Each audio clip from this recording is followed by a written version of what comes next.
Video like जरूर कर लीजिए और ऐसे वीडियो लगातार फ्री में पाने के लिए चैनल को तुरंत सब्सक्राइब कर लीजिए और बेल आइकन को जरूर टैप कर लीजिए ताकि आगे भी सारे वीडियो आपको मिलते रहे। यूट्यूब में फॉलो करते हैं तो प्लीज ये वाला फ्री टेलीग्राम चैनल जरूर ज्वाइन कर लीजिएगा। सारे नोटिफिकेशन सारे अपडेट यहीं पे आते हैं, ध्यान रखिए। नमस्कार दोस्तों, स्वागत है आप सभी का ऑनलाइन एग्जाम प्रिपरेशन पर which is the part of study for civil services.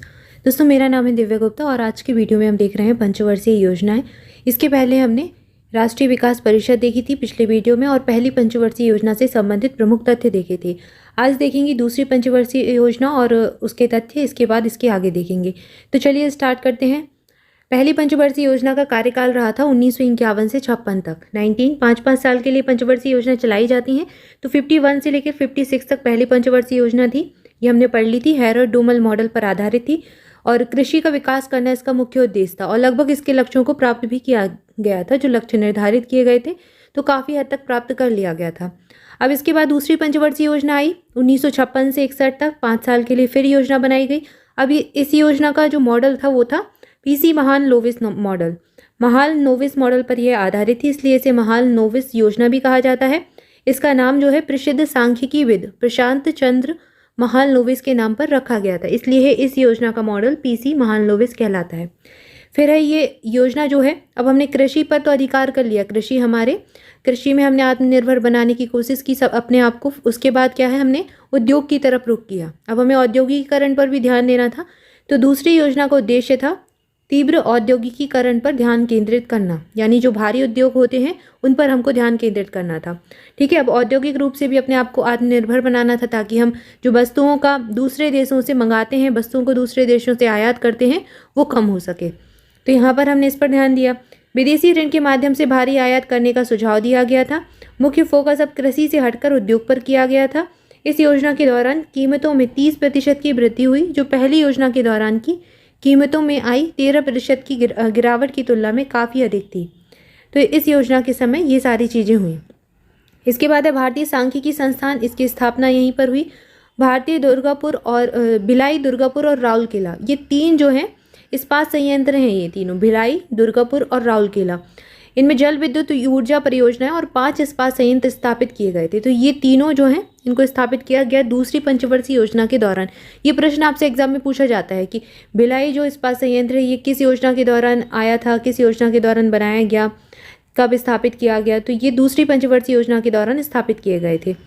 Tata institute of fundamental research and atomic energy commission को अनुसंधान संस्थान के रूप में स्थापित किया गया था। और दूसरी औद्योगिक नीति यहाँ पर आई, पहली 1948 में आई थी और दूसरी पंचवर्षीय योजना के समय में आई। तो यहाँ पर ये सारी चीज़ें जो हैं इससे संबंधित हमने पढ़ी। इसके बाद तीसरी पंचवर्षीय योजना देखते हैं। तीसरी पंचवर्षीय योजना का कार्यकाल जो रहा 61 से 66 तक रहा और इस योजना का जो मॉडल था सैंडी और सुखमय चक्रवर्ती। पहली, दूसरी और तीसरी पंचवर्षीय योजना तक के मॉडल एग्जाम में पूछे गए हैं, जिसमें सबसे ज़्यादा पहली और दूसरी पंचवर्षीय योजना का मॉडल पूछा गया। किसी एक आधा एग्जाम में थर्ड पंचवर्षीय योजना जो है, थर्ड प्लान जो था उससे पूछा गया, लेकिन अधिकांशतः पहले और दूसरे का ही पूछा जाता है। लेकिन आप याद रख सकते हैं सैंडी और सुखमय चक्रवर्ती मॉडल था तीसरी पंचवर्षीय योजना का, 61 से 66 तक ये चली।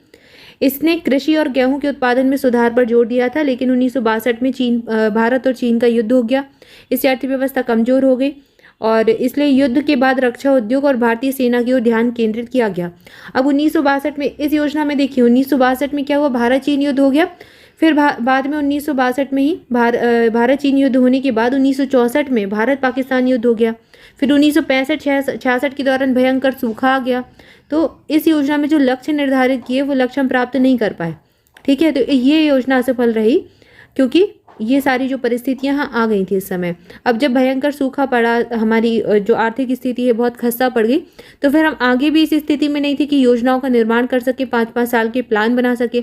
हमारे पास जब पैसे ही नहीं होंगे तो हम आगे की प्लानिंग कैसे कर पाएंगे। ठीक है, तो फिर क्या किया गया, फिर 1-1 साल की योजना बनाई गई। इसलिए तीसरी पंचवर्षीय योजना के बाद 5 साल का प्लान नहीं आया, फिर 1-1 साल की योजना बनी।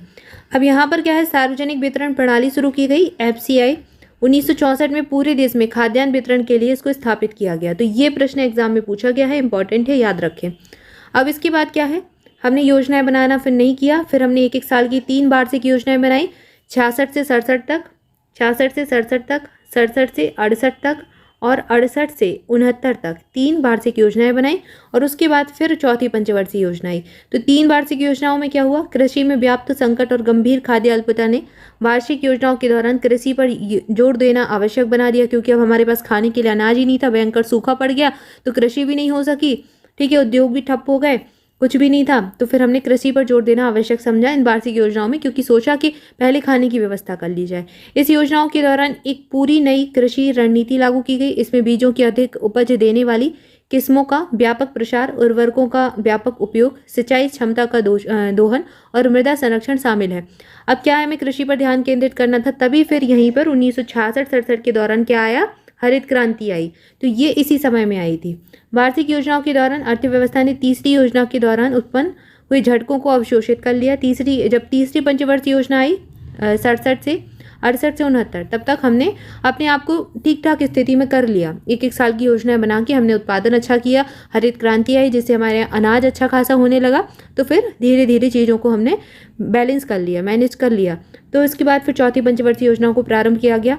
चौथी पंचवर्षीय योजना 1969 से 74 तक चली, 1969 से 74 तक चली। और यहाँ पर क्या है, अब ये जो योजना है ये गॉडगिल फॉर्मूले पर आधारित थी।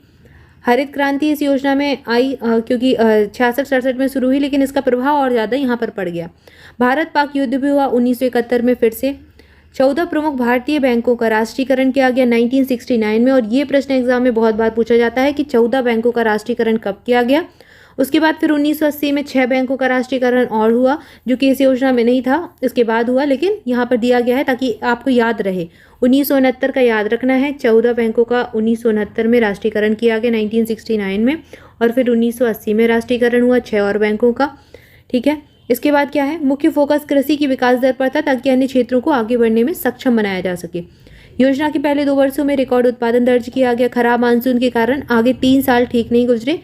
1971 में फिर भारत पाकिस्तान युद्ध हो गया। बाद में बांग्लादेशी शरणार्थियों की आमद पर भी एक महत्वपूर्ण मुद्दा ये बन गया था। बांग्लादेशी जो शरणार्थी आते थे, तो फिर धीरे धीरे क्या है, जब शरणार्थी देश के अंदर आएंगे तो फिर उनके भी खाने की व्यवस्था, जो संसाधन है वो भी उपयोग करेंगे, तो फिर चीज़ें क्या है धीरे धीरे कम होंगी। तो ये सारी चीज़ें सामने आई।